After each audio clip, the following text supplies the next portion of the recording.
Amigathon is back! Join the Amigos on Saturday, July 7th as they play Amiga games for at least 12 hours to benefit the Children's Miracle Network of Hospitals. For each $1 you donate, we'll play 1 minute of the Amiga game of your choice. Click the link in the description or go to extra-life.org/participant/Amigathon to donate today. Hi everybody, welcome to Amigos. I'm John. And I'm Aaron. And this week, to celebrate our 150th episode, we are going to talk about our top 5 desert island discs. Totally original idea. Came up with by me and Boat. Actually, like that. This was Figgy CTZ's That's choice right. for his game this month as an Amigos Game Selection Committee member.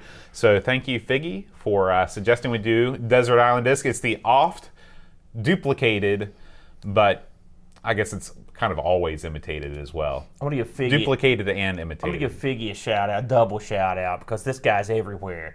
He's all over Discord. He's coming up with plans. Yeah, he's on it. Figgy's on His it. name's Figgy with some Figgy random CTZ. letters after it. What does that mean? It's his hacker name. Oh. We don't know what CTZ means, though, do we? You're only if you're in the inner circle. Dadgummit. How do Yeah. you get in there? I'd like to get in there. Well, I there- used to do hacking. Well, there's 33 degrees. Oh, man. And once you get I can't afford it, can I? Oh, okay. I don't have the hacker cred. All right, Aaron. You ready to talk about some Amiga news this Got week? a little bit of news. Okay. Just a little bit, but what the hell? And then there's some non-Amiga news I want to touch on. Hey, since, I like non-Amiga news. because it's sort of relevant, I guess, in a totally irrelevant way. Hey, did we mention this last week? I don't think we did. Our good and dear friends over at Amiga Love. I love me some Amiga Love. They sent us awesome stickers. Yeah, I love, and plus it's very interesting, the forums over there. Did we talk about this Dungeon Masters Strikes Back utility disc video he did?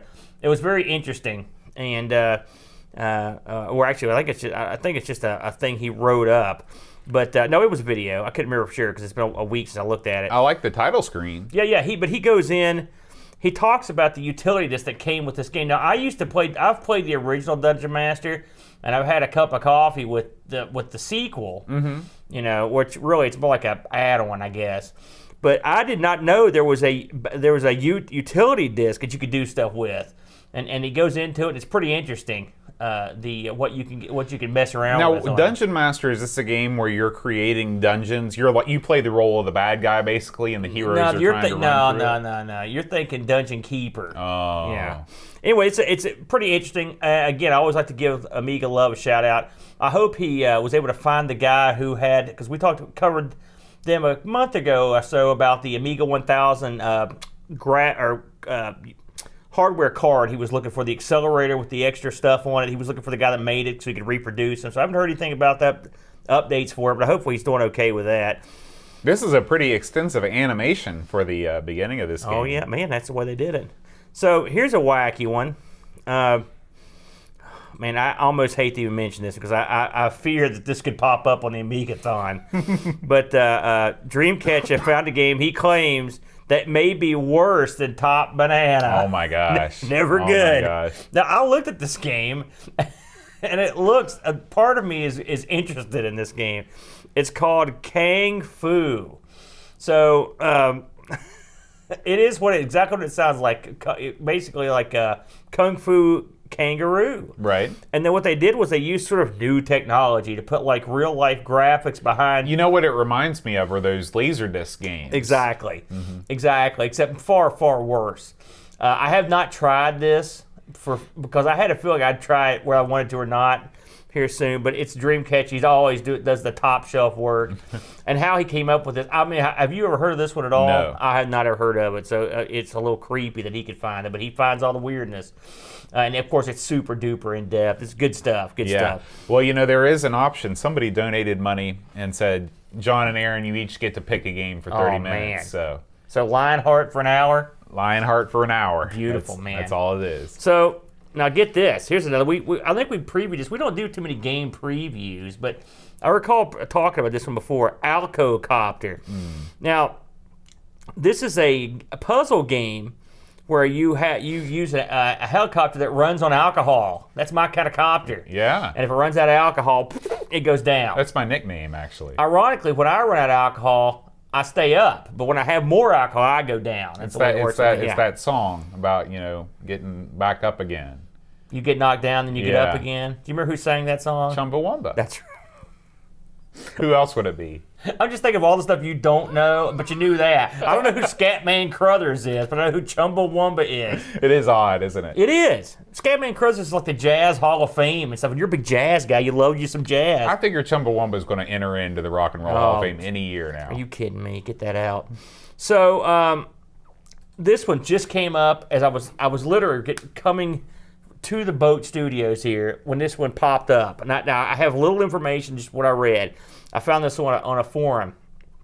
Apparently, the fellow that worked on it has announced that there is going to be an official update for the Amiga version of Worms Director's Cut. Wow! So after all these years, just over 20 years, it says they're going to do an update, a patch, a software update.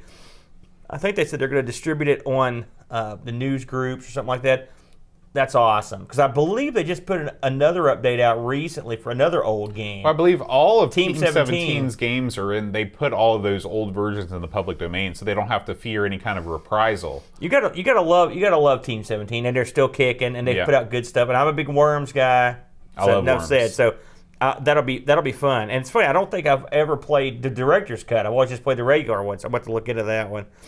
Now, there was an interesting article put up. I got to find it here. It was one of our guys. It was basically, it was what would happen if they tried to rebuild the C64. Did you see this? Here it is. Adam Bradley put it up. Someone, I guess, was having a conversation about what would happen with computers that had moved forward to the present day. And someone... her name is Stephanie. I guess it's a lady. Stephanie Allaire. Does that look right to you? Allaire? That could be a man. It might be a dude. Yeah, that's why you never know. I've made that mistake before. But basically, they're just kind of working with like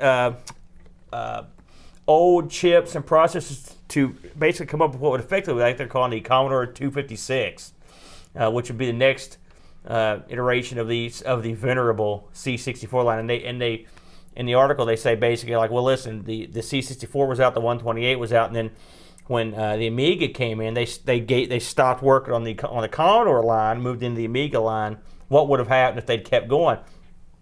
One thing I found interesting about this, they were talking about where you would get these old chips because they're no longer available, and they're basically like China. They got tons of everything over there. I think there's still like tons of new old stock 6502s. You've got like Sock province over there, and you've got Dog Poo Prefecture or whatever. Then there must be some like old Commodore village where they've got all these old chips like stuck in a. I'm more interested in Dog Poop Prefecture. Artificial dog poop. Artificial. Yeah, they're not making Never mind. No longer interested. Wow. Now I'm creeped out, Bo. Whoa, man. So anyway, it's a neat article. Again, it's not Amiga related, but it's kind of interesting. We talked about this last week in Insert Disc 2, which I think when did that came out? That came out today. Today, when we're taping this, and this also is something I just saw today. They've raised about $3 million for the Atari VCS, the new box. Right. There's I don't want to say I mocked them, but I sort of pointed out all the people that said this was going to fail and said, look, you're dumb, which I still think they are. But they've come back with the fact that in the video, remember we saw the screen that said Tempest 4000, right? Not real. None of the stuff in the video is actually an Atari VCS running anything. And so this is what they have fired back with. They are calling it a fake vaporware. I think they will release. Don't you think they're going to release some sort of tangible hardware? I mean, they'll release. It could be crap, but they're going to release something, wouldn't you think? If they've got, Well, if you look at previous Kickstart efforts, wasn't the Chameleon? Wasn't that a Kickstart? Indiegogo, which this is also an Indiegogo. Okay, so that didn't come out, and that raised a lot of money. But it didn't raise any money because they canceled the Indiegogo on that. Before they canceled it, they didn't raise hardly anything. It was horrible. I will say one thing I wanted to mention is a little follow-up. I know you were waiting for me, weren't you? I mentioned that the Ouya, I was like, how could it lose money? They made $8 million in the Kickstarter, right? Well, Ouya went out of business and they owed everyone tons of money. So you can make a ton of money and still fail horribly. Turns out business is more than just the money you bring in. But the Atari, I think, that price tag is. I'll be interested to see what they come up with for Indiegogo, $30 or with whatever. Indiegogo, are they under any obligation to release anything? Or No, is they this have the, with Kickstarter. You have to have a working prototype. With Indiegogo, it's a wild, it's West. crazy time. Yeah. You know, whatever you want. We should put together a console. We What should. would we call it? Because listen, you've got your Atari VCS console.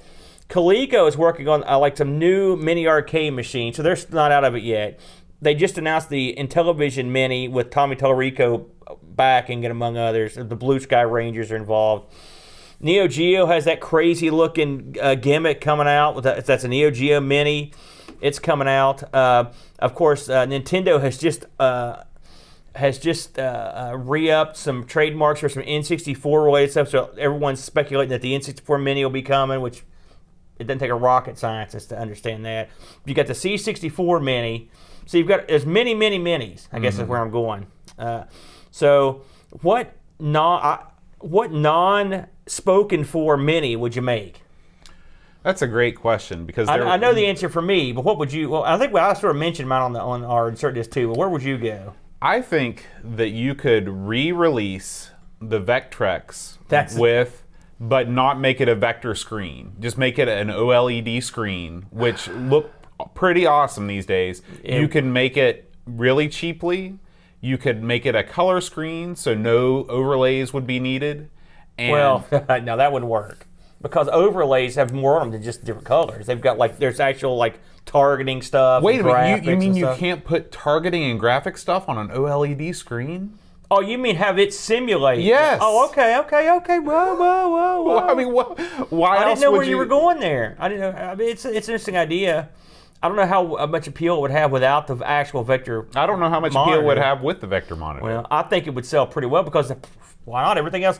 What would you really have another Intellivision or Atari Mini or a Vectrex? At least, I mean, they don't have nothing for that. Okay, I think that you'd run into cost situations because I don't know how much it would cost to restart production of vector monitors, but something tells me it's not going to be cheap. Oh, no, you're right. So if you want a way to play those games with the same sort of form factor that you might remember, without the extra headache of the constant whine emitting from the console.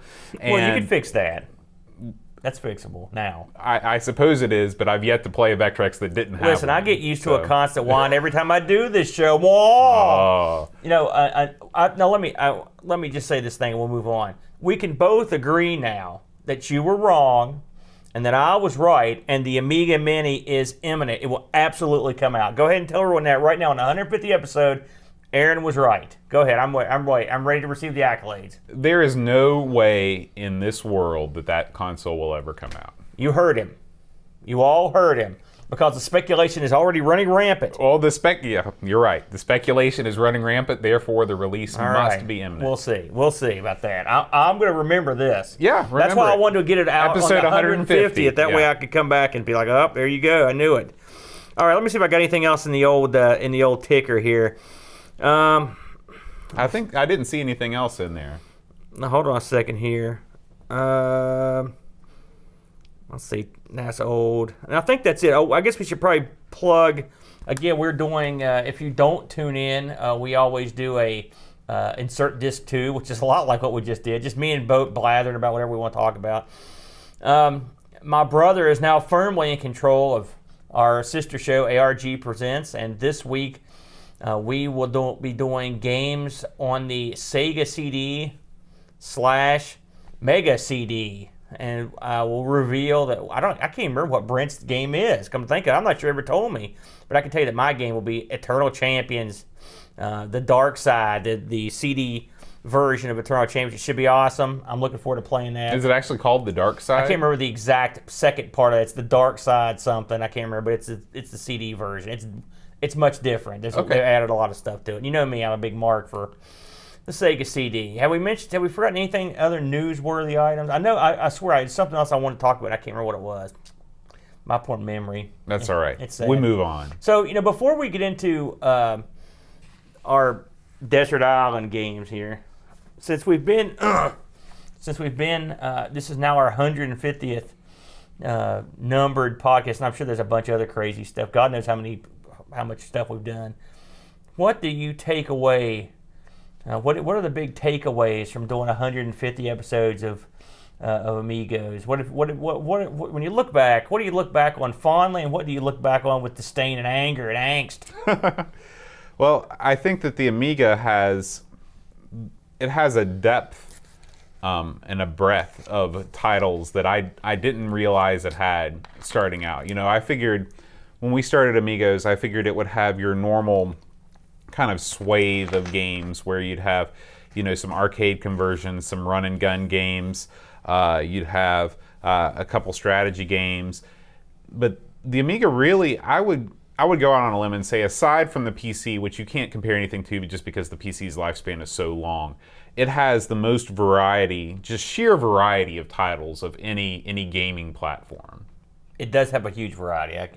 I can't deny that. So what you've been struck by is the amount of depth that there is in the gaming library. I understand that. When I look back on 150, which we've almost done them. I wouldn't say we've done them consecutively, but we haven't. Have we ever missed a week? I think we may have missed a week way back. We've never not put out a show every week. So that's what, 3? That's almost 3 full years. Which I can say this is this is a long commitment, or it's been a long run. What you're saying is it's turned into a job. Well, no. I mean, not really. No, I'm just saying it's been. It surprises me that we kept doing it as long as we have. It's. I mean, no, it's not a job. I enjoy it. There are some parts. Sometimes it's a pain, and sometimes the game is real tough, and sometimes I don't feel like I'm good enough at the game to speak on it. That happens, So those are the episodes that I dread a little bit because I'm afraid I'm going to look like a bigger goof than I already do. But I don't think I'm trying to think if there's been a point in the 150 episodes where I was just like, man, I'm just going to jump out the window. I can't. Well, I'll tell you this. Even the games that are hard to play, even the games that make no sense to us, every time we finish an episode, I'm like, boy, I'm glad that we did an episode on that, because I think that we've discovered something, at least between the two of us, we've discovered something that's unique and worth talking about in it. What are the games you look back on and that you don't feel like we got? Oh, I mean, we don't have the rest of the evening. Right, but just pick a couple highlights. I can think of a couple highlights which is, I don't think it clicked with us, or we didn't understand. The game was too complex, or the game, we didn't get it because of some kind of social, America thing. Yeah, I mean, right off the top of my head, I think about the more complex strategy titles like Dune. There was a lot to Dune. There's a lot going on in Dune. I felt that way about Hired Guns because we never played it 2-player. Yeah. And I feel like that was the majority of the fun from that game. That would have been, if you'd had all the player spots filled, I think that would have made that a lot more fun for me, too. Yeah. I agree. I'm going to go with, and I'm sure I've mentioned this before, but the one that always sticks in my craw is North and South. That game is so highly rated, and I just didn't get it. I know we missed some stuff, but I don't know what it is. Syndicate is another one. I just could not. I didn't feel like I had a very good grasp of it. Because those games or your XCOM are just games that I don't ever play. And so or another one even was like, I know you were a lot better at this when I was that theme park game. I was not creative enough or skilled enough to do anything of any consequence to make it more fun for me. North and South, of all the games we've ever done, that's one where I look back and think to myself, I'm going to figure this sucker out one of these days because I mean it's so widely well regarded, and I just never got it. Now, do you have a game, and assuming that we disqualify the obvious games like first person pinball and Top Banana, is there a game amongst the 150? We've done way more than 150 games, probably 200 games. Is there a game that you were disappointed in or surprised that you didn't enjoy? I think that any of the first-person perspective games because of the way that the hardware is on the Amiga, I just didn't grow up playing games where you advance one frame at a time in a first-person perspective. And I always find myself really not liking those games because of it. It just seems very stilted, and I'd rather have a different perspective where the animation is more fluid than stuff just popping up right in front of your face. The exception to that would be like the graphic adventures where you type in "go north" and then the scene changes. But games where you have direct control and that happens. But I realize that that's just a limitation of the Amiga's hardware. Yeah. I would say it's funny when we look back on the games that we played. There was a couple that I thought I would like more than I did, and there were some I thought I would like and didn't. One of the games that I found slightly annoying, believe it or not, was the. Gosh, I'm trying to think. It was the one that was the same outfit that did the Waxworks. Mm-hmm. There were parts that I really liked, but I really thought they left a lot on the table. Yeah, well, it's funny because Waxworks was what I was thinking of when that genre. It's one of those games that meets that criteria, I like too. the concept behind it and the art, and it was clearly done by people that really cared, the big backstory. But I wish they had done a little more with the actual wax facility. I was kind of disappointed by that one, I'll have to say. You know what? Necronom in the chat brings up a great point. We totally forgot about this one, but this one fits what we were just talking about to a T.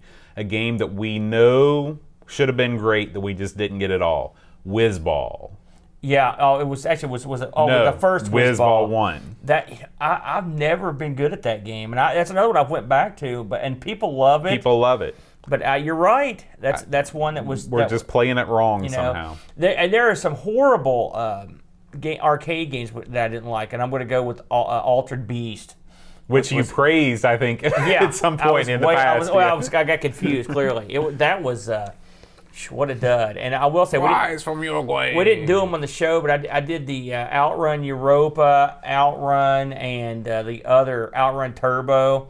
Of course, this is pretty well-trodden ground, but those were all crap. Big letdown.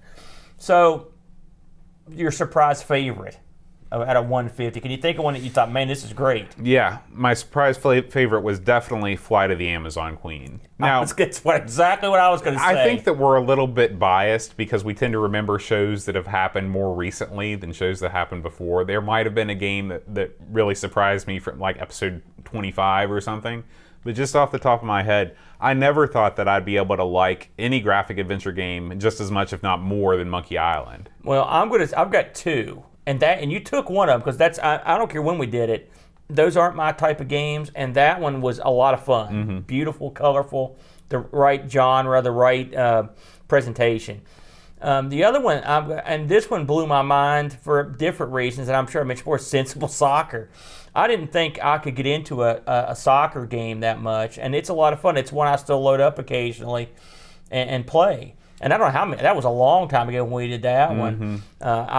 Sensible World Soccer, I play it occasionally. It's a lot of fun. Now, I don't know enough about soccer to fully understand what's happening, but it's still fun. I love soccer. So that's what I really enjoy. I'll tell you, probably the most disappointing games, if I can pick a category of games, would probably be the Cinemaware games. Oh. I know that you love the Cinemaware games, but I think the first one that we did was might have been TV Sports Basketball. I think it was. And I think that's the high watermark. That's my favorite Cinemaware game, and the rest of them I just find sorely lacking in the gameplay department.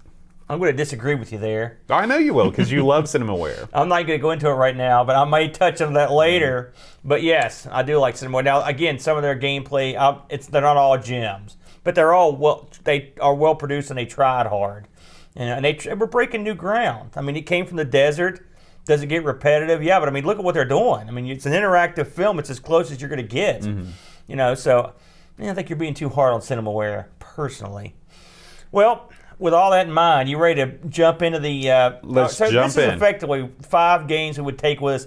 I don't know if you put yours in any particular order. I didn't put mine in any particular order, but what my criteria is these are games that I can enjoy as a single player because I am all alone on this desert island. Right, and I want to preface this by saying these aren't my 5 favorite Amiga games. No, me neither. These are 5 games that I think I could get the most out of in a situation where, and I didn't pick any compilation discs. I didn't pick Right. like the Lotus trilogy Yeah, or that's anything. that's all no I good. picked 5 individual games, and these are games that I think would help me pass away the time on that desert island. I'm screwed.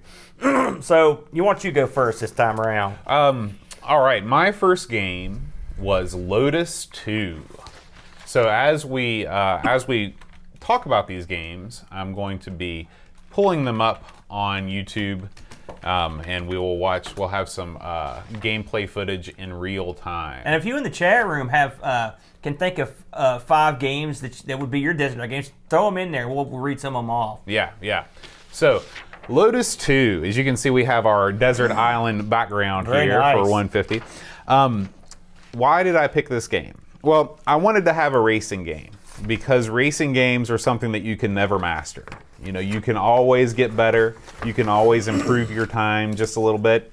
And Lotus is just, it's the best racing game on the Amiga, I think. I haven't played one that's better. The only thing that I don't like about it is the fact that you don't get that great background music while the race is going on. But on the desert island, there's nobody around. I'll just sing it to myself. As I'm playing it. There's a variety of tracks. It's more than just time. You know, it's score-based, which I like. It doesn't have any of the more annoying elements of the other Lotus games. They streamlined it, and it's the most arcadey Lotus game. Absolutely. I like that a lot. So, what do you think about Lotus as a desert island disc? Hilariously, I also picked Lotus 2. Oh. On my list. For all the reasons you said and more. Now, if I could make the ultimate Amiga racing Lotus game, it would have the pit stuff from the third one, and the road generation stuff. I wouldn't say I came real close, but it occurred to me to pick the third one because in effect you could have an infinite number of tracks. That's true. You know, but when you boil it down, it just to me doesn't play as well as the second one. Yeah. And it doesn't look as nice, and the second one was near perfection. It all comes down to gameplay. It's just the best. I mean, we don't have to sit here and tell people about Lotus. It's great. Now, of course, we're on the desert island alone, but heck, let's say a mermaid washes up. Well, heck, you can throw her a joystick and play 2 people That's on right. the desert island. Land crab. You know, or maybe someone else floats in on a boat. Mm-hmm. But it's just a great game. The thing is, I'm not the best at driving games, but it's not that hard to learn. But it's not easy to master. And you're right, you could keep playing it over and over because you could keep trying to beat your own score, beat the time. There's plenty of good racetracks in it. It's a good way to skip levels. I like the environments. While you're looking at that desert, your desert island all the time, you can look at the lush greenery of the tracks and There's things. There's tons of different cool tracks. It's a great game. Mm-hmm. It's what Outrun should have been, plus a little more. So I've got to agree with you on that one. I will say I call this I'm kind of like you. I thought, okay, what categories of games do I want? I'm going to pick the best one. I put this in my sports category, and the backup game in my sports category, which I'm just going to touch on briefly, was TV Sports Basketball. Oh. Just like Boat said, and I'm not the biggest basketball fan, and I'm not the biggest basketball watcher, but I really like what TV Sports Basketball brought to the table. It's on my all-time favorite basketball game on any system. It just edged out Sensible World of Soccer. Now, Sensible World of Soccer, to be honest, I just have a problem with it. It's much deeper. But TV Sports has enough depth for me with a sport that I'm more comfortable with than soccer, basically. And I thought if I'm on a desert island, I may get mad if I don't have something that I can play that I'm familiar with that's a sports game. So my backup would have been TV Sports, but I went with Lotus on that as well. And by the way, just in case you're keeping score, Lotus was released in '91, and I wrote down the Lemon scores for these just to see what we picked and how it scored. This was a very high score on Lemon, 8.67 out of 10. So that's a huge score on there. So a lot of people think of Lotus very highly. So I'll go ahead with I guess effectively my second pick, since we both picked that one. I don't think you picked this one, Boat.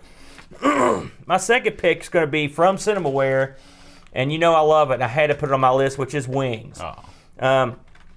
Wings, of course, came out in 92 discs. It's the epic Cinemaware World War I flying game where you take over the diary of a up-and-coming flyer, and you go out to fight the Germans. There are 3 different modes of play in this. There's a first-person sort of, really it's a third-person sort of in the cockpit view, dogfight view. Then there's a bombing run view, and then there's also a strafing view. So you've sort of got 3 games in one. That weighed into my decision quite a bit. The campaign in it's long, real long, so it has a lot of good. It's got a lot of length. Plus, it's one you can replay over and over without any trouble. A fun game. It's got a lot of atmosphere. It's got good music. I like the backgrounds. I like the history stuff they've thrown in. It's a great teaching tool, and the graphics are top shelf. I love it. If it's not my favorite Amiga game of all time, it's one of my favorites, and it aged great.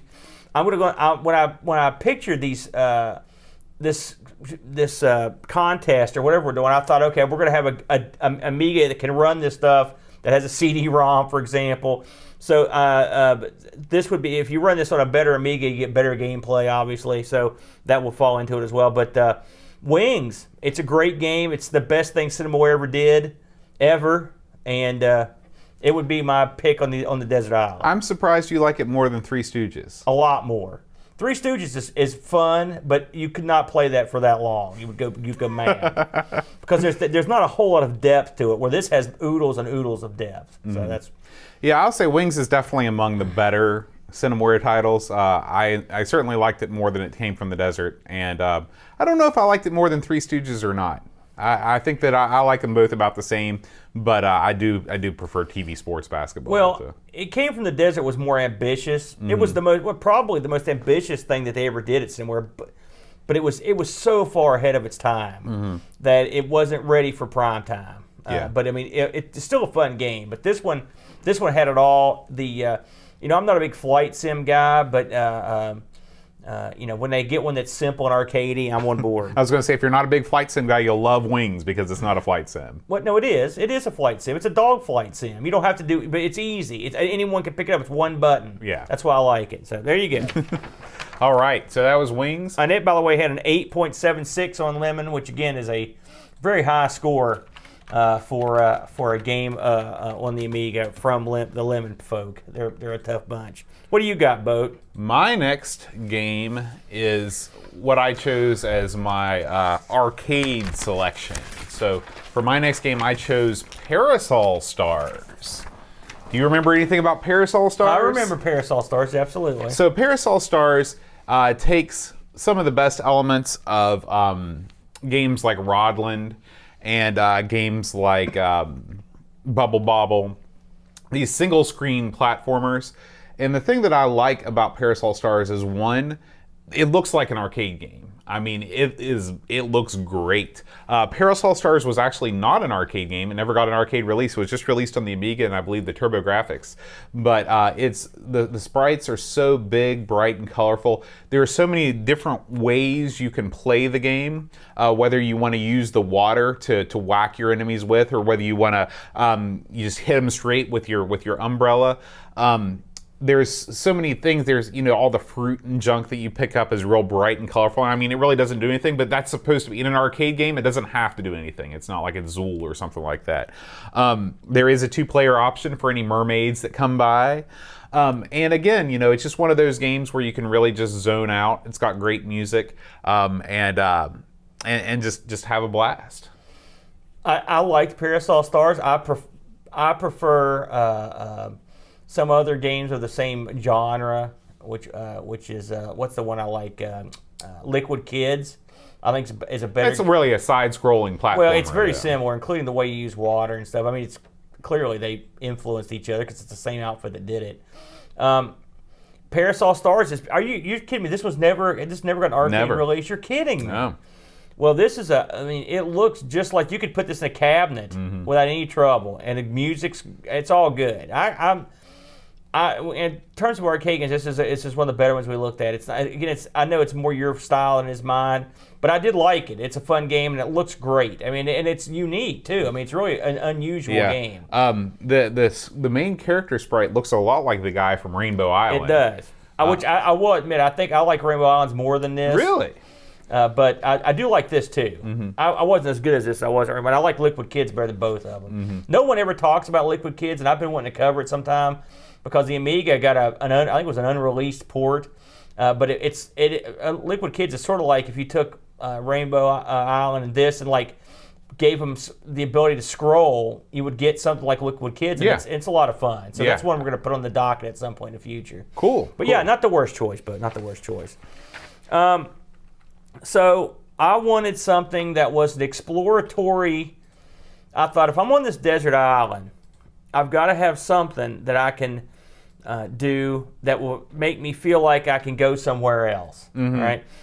And I narrowed it down to 2 games, and I think I picked the better of the 2, but it was real close. This is the closest one I had. I went with Frontiers Elite 2. Okay. Frontier is the sequel to the very popular, very acclaimed Elite, which we have threatened to do on this show many times over the years. But it's a complicated game. Frankly, it's not one that I've played a ton recently. But when I did play it, I like the idea of being able to get in the ship and fly anywhere you want all over the galaxy. This game was a wonder when it came out. The fact that they could squeeze everything that this game had onto a disc, it was amazing. And the first one was the same way. And a true tour de force of programming this was.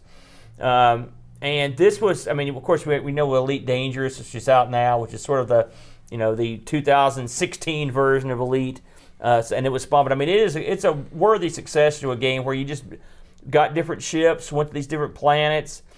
It left a lot of the stuff to your imagination, but you still, I mean, you're on a desert island. If you want the sensation of being able to leave the desert island, this is the game for you.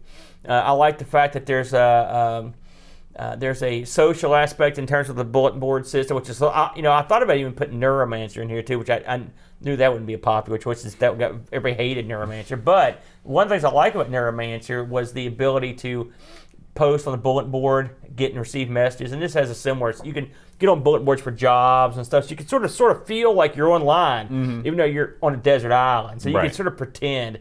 I'm assuming after about a month on the desert island, you're starting to go crazy, and you can really get into it. You can start role playing that you're on this stuff.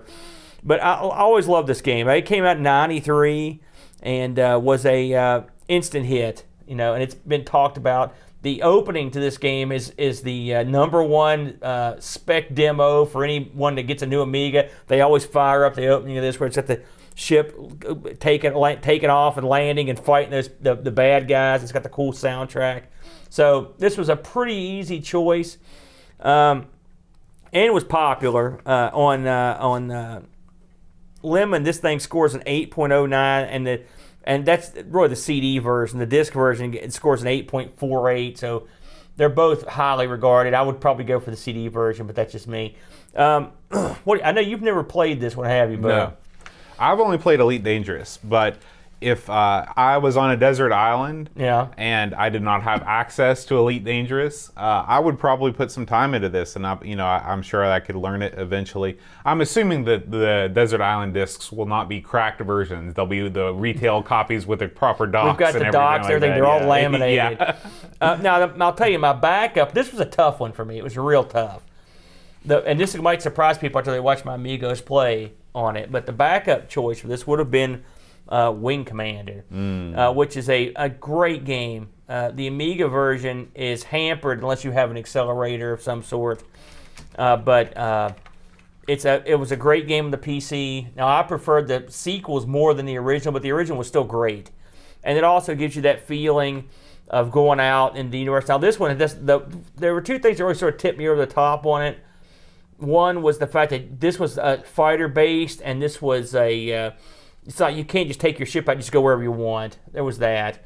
And I thought after a while on a desert island, you might want to have a little bit of freedom, or at least a little bit of peace. Because in this, you're not just going to fly around and not shoot. Yeah. You've got to. So I thought it might be fun just to fly around and just, little second star on the left.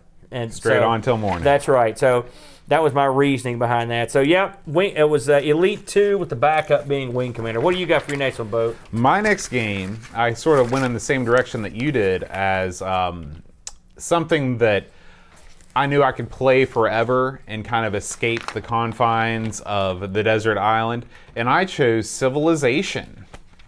So, we reviewed Civilization. It was a while ago, but I know that we did an episode on it, and it was real odd to me to play because it was so much different than, say, Civ 4 or Civ 5. But again, this is one of those games that, it's got forever depth. You can play it forever. You can set the number of civs that you're playing against. You can set the difficulty level, and you really feel like you're building up a civilization. It gives you the sensation of being around other people, even if the other people are AI, opponents. And you learn about history, and I really dig the Civ series a lot. Yeah.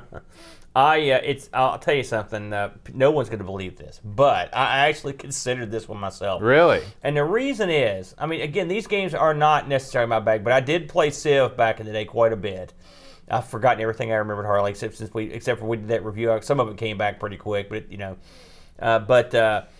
it's a great game.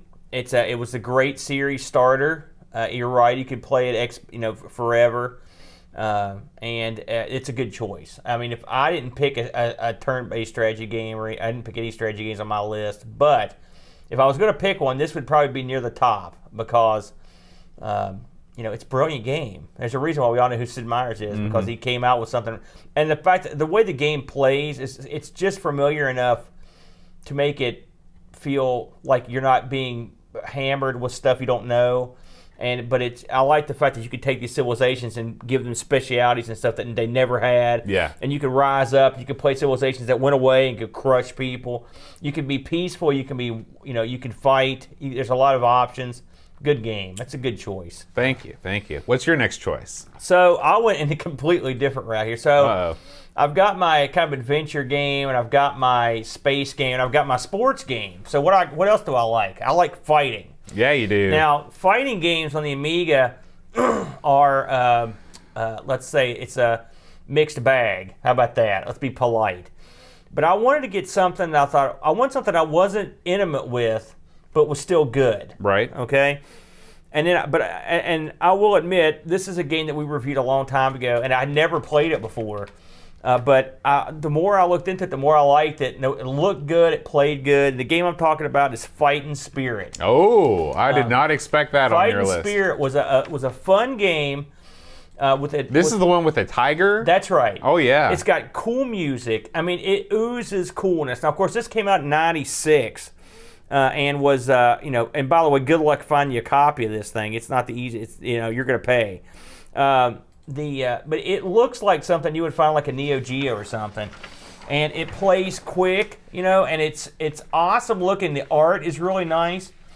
Excuse me. Someone really took some time with it. It looks like it reminds me of something like if Samurai Showdown and like Art of Fighting had a kid, you would get this game. That's what the graphics look like. They're bright, they're colorful. The guys are large. There's some uniqueness to it. There's some crazy moves in it. There's hidden characters.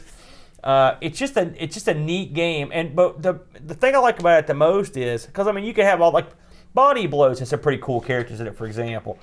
But what it does is it plays well. Yeah. And that's really the key. Because when I look at and there were some other contenders for my fighter spot and I'm one of the few, I guess, but I think Primal Rage on the Amiga is very good if you consider what you're doing. You're playing. Well, if you consider what the real game is, right? I think Mortal Kombat 1 is a nice achievement. I think Super Street Fighter 2 Turbo is an excellent achievement. Again, if you consider what you're doing and consider how horrible the other ones were. But I thought Fighting Spirit was an Amiga. Now this is an Amiga exclusive, right? That's right. And that's one of the main reasons I picked it, because I think it's beautiful, I think it's fun, and I also think that it's they took the Amiga and actually fleshed it out. This is what you could have had, right? Because I've played some real dud fighting games, as you know. It's a couple of my Amigos plays. I will admit that the game I chose as a backup for this, or my second choice, would have been Mortal Kombat 2. Mortal Kombat 2 for the Amiga is an incredible accomplishment. It really is. if you consider what you're using to play this game, it's quite amazing what they were able to accomplish. I mean, it plays real well, and you can even play it with just with one button. Not great, but you can, and multiple buttons is better. But I really liked MK2. This was another that was sort of close, but I wanted to go with something that was. Mortal Kombat 2, isn't this one of these where there's 8 discs and you're constantly swapping back and forth? I'm going to assume that we've got our Amiga has a compact flash card in it. Now I will say Fighting Spirit is on CD, so I'll be playing that on the my CD Amiga or my Amiga 32. Just an FYI, Fighting Spirit has a limit rating of 8.64, so it's another highly regarded game. I don't think too many people talk about it, to be honest with you. Yeah, I'm surprised that Body Blows. I think there's just a lot of Team 17 fans out there. Yeah, because I think it's far superior to the Body Blows. Yeah. I mean, it's way better. And one thing I like, it's got a unique look. It's at the same time it's familiar, but it's a real fighting game. I mean, it's a real game. They really actually went in and fleshed out the guys. And I think if I was on a desert island, I would have time to go in and sit down with this game and play it and learn to understand the game. So yep, that was from Light Shock. By the way, again, they did the PC wackaroo version of Pray for Death, which is another crazy fight game that I like. What do you got, Boat? Well, speaking of fighting games, my next game is World Class Leaderboard Golf. Oh, man. Our minds, it's eerie how they work, because I thought about that one, too. So this game is... I have, nostalgic feelings for this game, because this was the first golf game that I ever played way back on my original PC. But I think that this game still holds up very well today. The mechanics in the game are very solid. There's a nice selection of courses. I like the way they do the swing meter. The game moves pretty quickly. It doesn't take too long between shots. Golf games are just like racing games. You can never master them. You can always get better. And again, I always thought about, on this desert island, you're going to have some sand and maybe a palm tree. I want to see some lush greenery in my games. I don't think this. I mean, don't get me wrong. I like World Class Leaderboard, as you know, but I don't think this is the best golf game on the Amiga, because I think Lynx is better, for example. And one of the other games, I can't remember if it was Jack Nicklaus or who was the other one. It was Lee Trevino. Oh, Lee Trevino's one Fighting of those Golf. others I thought was really good. Or it was Nick Faldo. Yeah, maybe that was it. It was one of the other named ones I thought was better than this too. I mean, I like this game, but I don't. I thought about having a golf game on Desert Island as my sports game. It crossed my mind because you can have a bunch of courses, you can sit there and play it. But this would probably not be the one I would have picked personally. But there's nothing wrong with it, whatever toots your horn. Yeah. Why this one over there? Because you've played several of those, including Sensible Golf. I think you played that one. Which one? Sensible Golf is just not very good in the controls department. Yeah. Nick Faldo's golf, the putting is jacked up. Oh, yeah. Yeah, it's very difficult to putt. This game, it's not the best looking game on the Amiga, but it's got a certain charm. I think it's the best playing golf game, at least I've tried on the Amiga. Have you played Lynx? I've not played Lynx, so that might change in the future. I think the same outfit made it too. So anyway, it's something to think about. So that's a decent choice. Yeah. I mean, what do you got left? Is that your last one? No, I've got. Okay, I'll go ahead and do. This is my last one. Okay, yeah, I've got one more after. So I had my adventure game, my space exploration game, and my sports game, and my fighting game. Okay, it's 4 games, right? So I know some people are like, hey, why don't you have some sort of graphical text or, like an Indiana Jones? I knew that the problem with that is that you're eventually going to go through the adventure and then you're boned. Because you're only going to go through those things 1 or 2 times tops. Right. So I thought, I was trying to think of games that would not get old, right? They were always different. And so I thought, well, I've got to have a pinball game. Because we both love pinball. Pinball, no matter how many times you play a table, it's never the same. This one I really struggled with. I went through the company's pinball pack many times to try to figure out which pinball machine I wanted to play. And it's amazing because me and Brent just did Pinball Fantasies on the Jag, so it was fresh on my mind already. And I finally determined that the game I would play the most on the desert island would be Slam Tilt Pinball. I'm going to add now Slam Tilt Again, another late release. I almost feel like I'm copping out with some of these because they're late releases, but they're Amiga games. This thing was on 5 discs. I think there was also a CD version. 21st Century, the same people that made all the other pinball games made it. And this is just pinball. It's just as Pinball Dreams pushed forward. The tables, while none of the tables I would say are my favorite table, they're all very interesting tables with one exception. And I like the rule set. They're more advanced. They have multi-ball. If you play Pinball Illusions, which I believe was the third of that series, it's just not that. The tables are not good. It's bad. You don't get as many tables. And Pinball Fantasies is okay. I like a couple of the tables, but again, there's no multi-ball, and that really takes a lot out of it for me. And so this was the one. This was the clear choice. They got the graphics right. It's beautiful. The sound is good. It's got the cool. LCD display, or the dot matrix display, I should say, at the top. The DMD. The DMD. And something else I noticed after playing this a lot, and this is going to be blasphemy, because we both love Pinball Dreams, and probably Pinball Dreams was my backup in this category, right? But the physics engine for Pinball Dreams, and you play that and then play this, and they got it a lot better in this than they did in Pinball Dreams. Just playing the two back to back, which I did. The physics engine in Pinball Dreams is nothing like it is in this. It's just better all around. So it was a difficult choice. I had a couple other ones I liked too, but this was the one I went with. I think it gives you the best of the both worlds. I would like to see some of the Pinball Dreams tables updated to this engine, like bad. as you know, I love some of those. But this is the one I went with, Slam Tilt, which I think we looked at. Gosh, that's another one we did a long time ago on a pinball episode.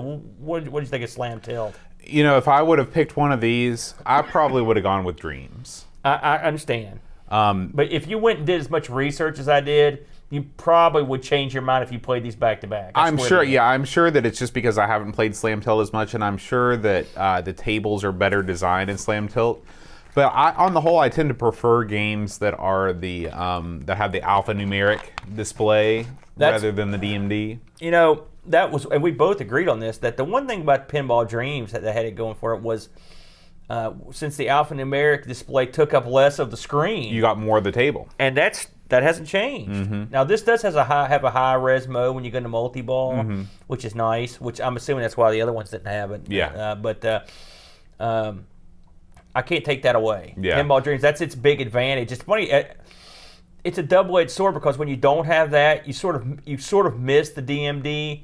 But the extra real estate. You kind of wish you could go to a place at a higher res, or something. But c'est la vie. Now, where's Thomas the Tank Engine pinball? Oh yeah, it didn't make the cut. Now this Slam Tilt got an 8.83 on Lemon, which is incredibly very high score. So it's it was a great and this was released in '96. Yes. So very late release. It's AGA too. Yeah. So that was my last one. But what do you got to take it home? Okay, so with my last game, I wanted something that would keep me grounded in conversational skills. Okay, so I figured after years and years of being alone on the island, I wanted to remember how to interact with people and how to have witty retorts if someone should wash ashore. And so the game that I chose as my final desert island game is Monkey Island 2, LeChuck's Revenge. Go ahead, I'm listening. So this game, I chose this game for a number. You might think, well, this is an adventure game. You can play it all the way through and be done with it. Yes, that's true. But the game is beautiful. I think that the jokes are still funny. It's like when you watch your favorite movie, you still laugh at the jokes, even if you've heard them a million times. This is one of the very, very few games that does humor well. Most games really struggle with that.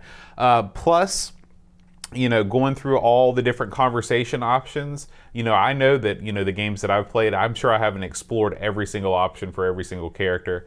And the other games take me away from the desert island. This game is set on a desert island. So I'm bringing it full circle. This is the last game I would pick. What? It's about being out in the islands. Yeah. My God, you look at the screen and you'd be so sick of seeing the oceans. I mean, you would have picked this. Plus, I get what you're saying about watching your favorite movie, but you do watch this movie hundreds of times. You would want to kill yourself. Well, no, you wouldn't watch it all the time, just like you wouldn't watch your favorite movie every day, but spaced out accordingly amongst the other games. It would be a rare treat. I don't agree. This is one of the ones. And it's nothing against the game. It's just, man, on a desert island, I wouldn't want to play this. My God. Just look at that map view we're looking at. It's a desert island. My God. It's the last thing you want to see. Hey. That's like, I'm trapped on a desert island. Let's go. Someone get me the whole season, the whole run of Gilligan's Island. I'll watch that while I'm here. Sometimes it's good to identify with people with the same trouble that you have. No, that's never good. Unless you're going to get there designed to make a coconut radio, you're boned. You think there's a rubber chicken with a pulley in the middle of it on our island? Now, how long has it been since you played Monkey Island? And why Monkey Island 2 over 1? Monkey Island 2 is the one that I know best. It's the one that I played back in the day. I don't know. I mean, I could have picked 1 just as easy. 2 just came to my mind faster. Now, here's my next question. Why would you pick this over the Flight of the Amazon Queen, since that also takes place with people stranded somewhere, and you liked it a ton? You like this better than that? I do. I mean, Flight of the Amazon Queen, I think, is probably a better game. But this, I don't think anyone's going to believe that. And I mean, do you think so? It's a better game? It's my opinion. Oh, no, I'm just saying, I mean, what makes it better? And keep in mind, I've not played this, so I'm not saying you're wrong. I'm just saying, is it which is longer? Which has got more hours of playtime? Wouldn't you take that into account when you're on a desert island? Yes. So Monkey Island 2 is more content heavy. No. Like I said, Flight of the Amazon Queen is a better game. It's longer. It's got better puzzles. It's got a more involved storyline.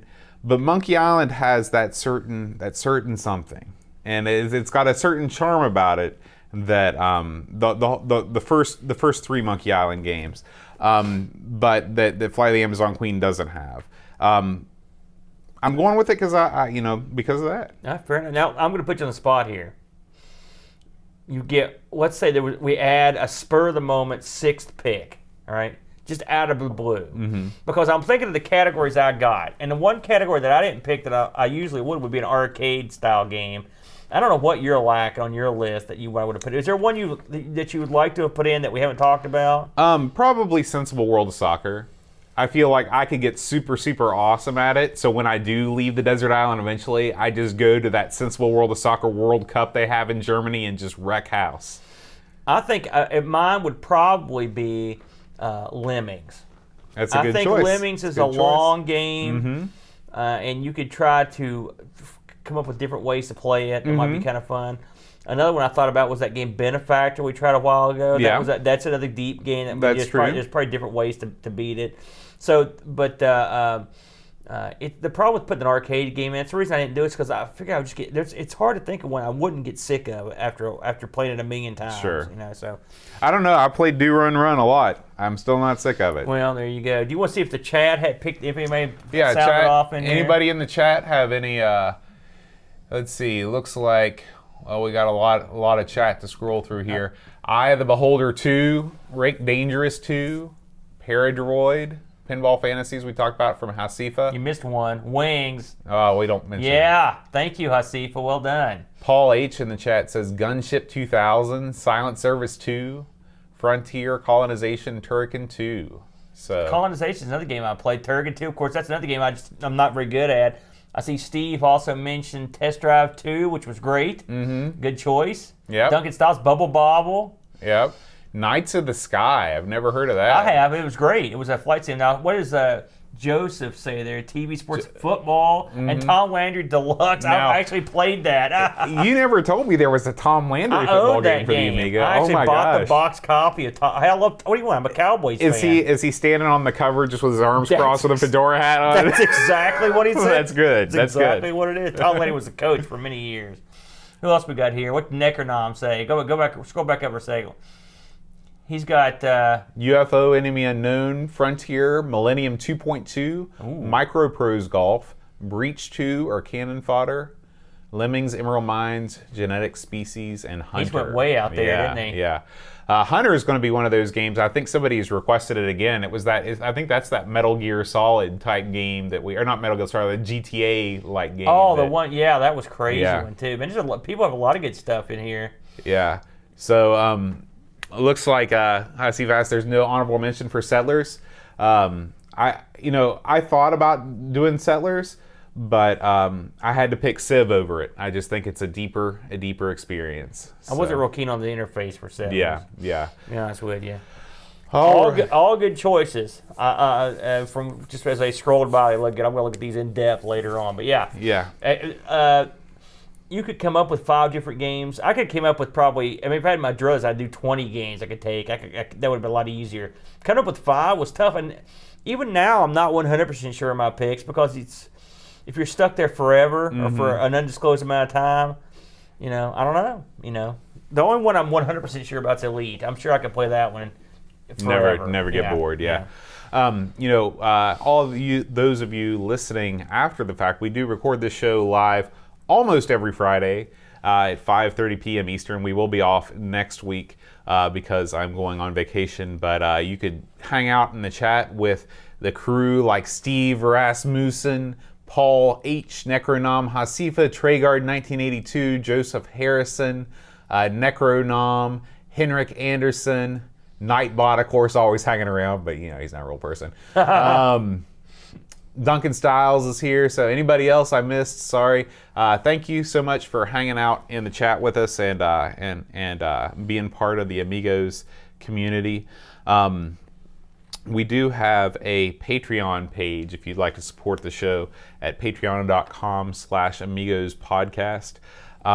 We have a contest every week that we run where I sing a song with the Patreon supporters, and last week we had 2 winning entries.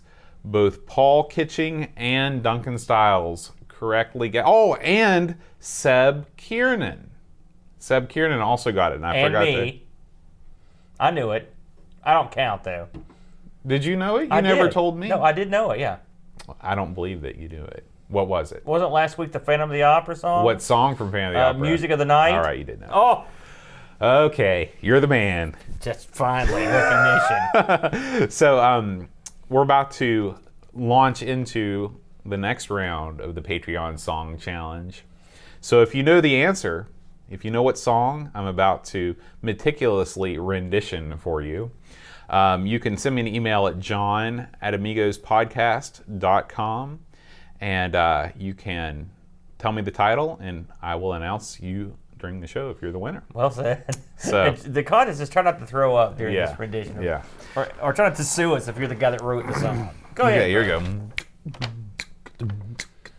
Funky. Seb Kiernan, Ronald Burke, Andrew Monks, Joe the Zombie, John Cook, Dan Ross, Leaf Kalon, Alan Kerr, Bob Donald, Tyler Level, Lord John Marshall, Matthew Perron, Ricky DeRocha, Creepy Dead, Bofiga, CTC, The Slow Norris, Stefan Sorkin, Mortensen, Evan Helin, Blender 75, Christopher Hassall, Ravi Abbott, Chris Folds, Dreamcatcher, Lauren Giroux,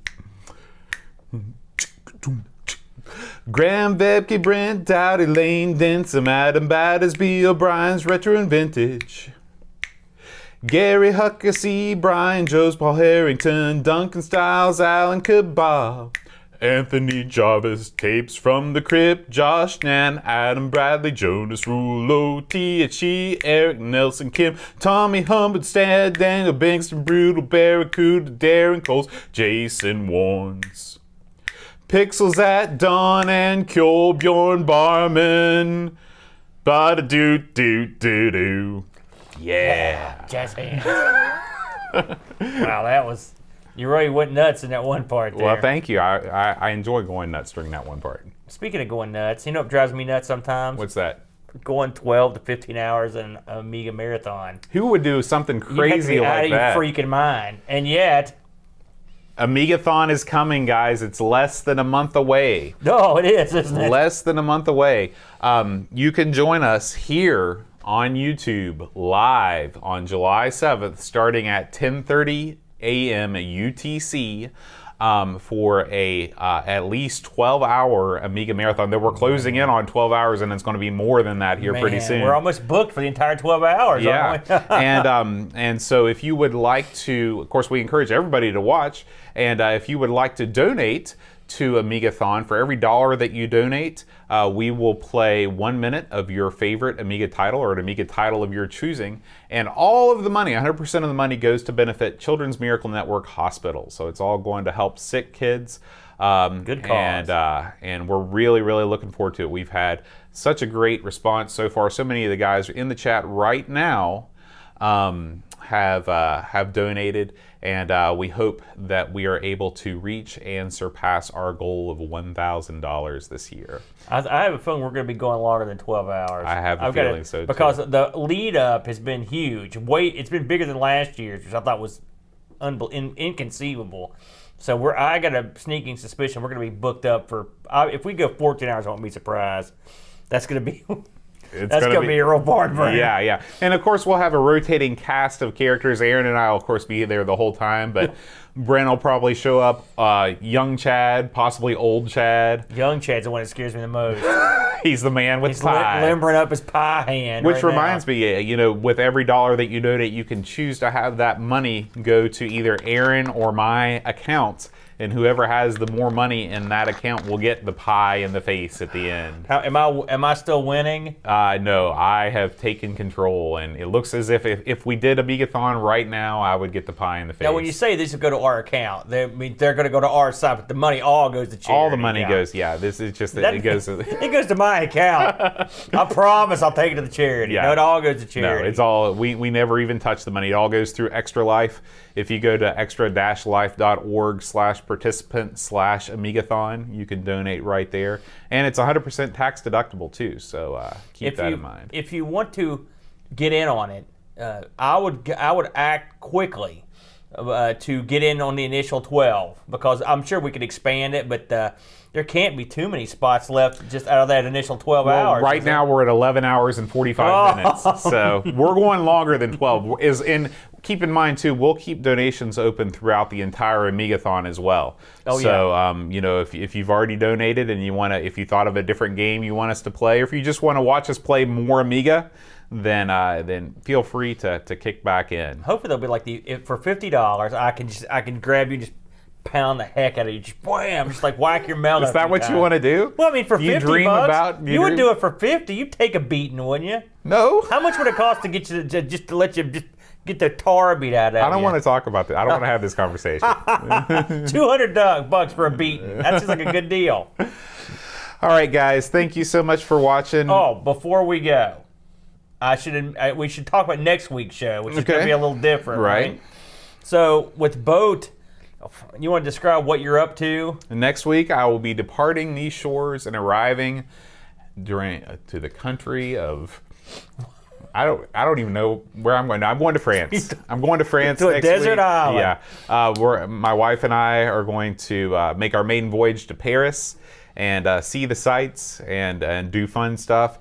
I'll keep an eye out for Amiga software in downtown Paris. Man. You never know, maybe there'll be some vintage computer shops. I never thought about that. You guys aren't going to stop anywhere else but Paris. No, we're actually, we're only going to be in France, but we will be jumping around. We're not going to just stay in Paris. We'll be traveling all over. You need to hit those resale shops and take care of your boy Hose. While Boat's away, it's going to be crazy insane. Me and my brother are going to be at it again. We're going to be we're going to usurp all the shows for 1 week, and we're going to be. And I don't know. Do you know what we're playing next week? No. So I'm not sure. We'll come up with something. I know that we've got something scheduled, but me and Brent will be running Amigos. Brent will be an honorary Amigo for 1 week. I guess he's sort of already an honorary Amigo. Yeah. He shows up on occasion. I hope we won't bring in those horrible quizzes he always makes you look like a jerk on. But we will be taking care of business. So the show will be out same time. It'll just be me and Brent running the show next week. And also, speaking of Brent, if you want to check us out on ARG Presents, again, like I mentioned earlier, that drops every Wednesday. Mm-hmm. So we'll be dropping a new episode of that Wednesday too. And if you're watching live, you can stay tuned for Insert Disc 2. And if you're not watching live, you will hear that this coming Friday. because Yes. that drops every Friday. So we got Amigos content releasing Mondays, Wednesdays, and Fridays. Plus, I'm going to try and remaster another couple episodes from our early non-video catalog and put those up on our off days. So Did we mention that earlier about your remaster? I don't think we did we? we haven't mentioned it lately, but I'm going back through the archive and cleaning up some of our earlier shows, adding some animation and some gameplay footage to spice up those audio-only episodes. Very good. So you just released, I believe it was... Episode 20, Defender of the Crown. Defender of the Crown. You know, I hear that may get a bold new re-release someday. Make sure you listen to episodes 1 through 47 to get news on the Defender of the Crown re-release, because we talk about it nearly every week. Between that and the cases, those are going on forever too. Plus the saga of waiting to receive Defender of the Crown and the competition where we gave away Defender of the Crown. It's amazing, as long as we took to receive it, we didn't keep it for more than a month. That's right, and it was right back out the door. There you go. All right, guys, thanks for listening. We will see you next week. Until then, adios.